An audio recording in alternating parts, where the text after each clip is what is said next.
Après, il y a juste que le carreau qui est cassé. Les chaises sont propres, les vélos sont propres. J'ai une très bonne collecte. Mais il y a même des trucs, des fois, on a même eu des objets encore enveloppés que les gens mettent à la déchetterie.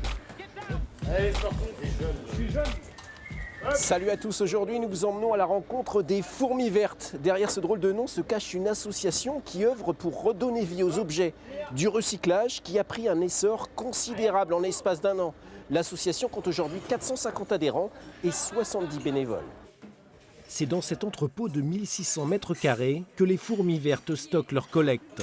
Des objets donnés par les particuliers ou collectés dans les déchetteries. Une recyclerie XXL née il y a un an de l'imagination de Dimitri Lecoq. Donc Dimitri, l'objectif des fourmis vertes, c'est tout simplement de réduire les déchets? C'est ça.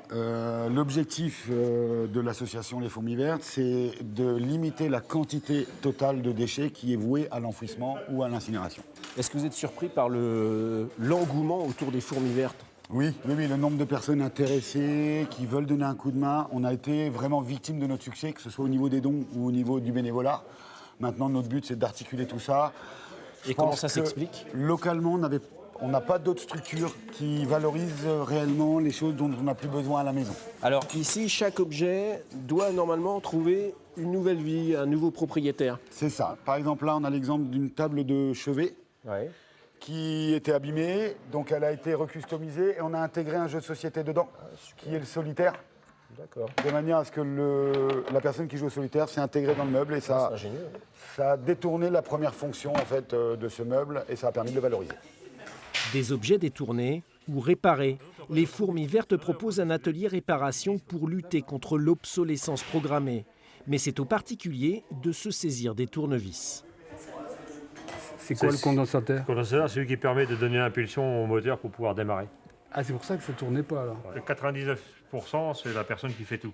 Il y a des endroits, c'est pas facile à une personne à expliquer ou à mettre les mains dedans. J'avais ça chez moi et en gros j'avais le choix entre le mettre à la poubelle ou essayer de le réparer. Et j'ai pas les compétences moi pour le faire. Alors, moi je suis pas doué en mécanique quoi, mais qu'on me guide pour le réparer, je trouve que c'est...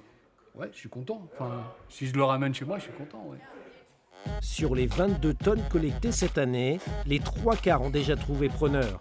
Des objets au prix symbolique qui ont déjà permis de créer 3 emplois. Pour donner une ultime et dernière chance à ces milliers d'objets, les Fourmis Vertes organisent tous les 3 mois une vente 1 euro, 1 kilo, alors à vos porte-monnaies.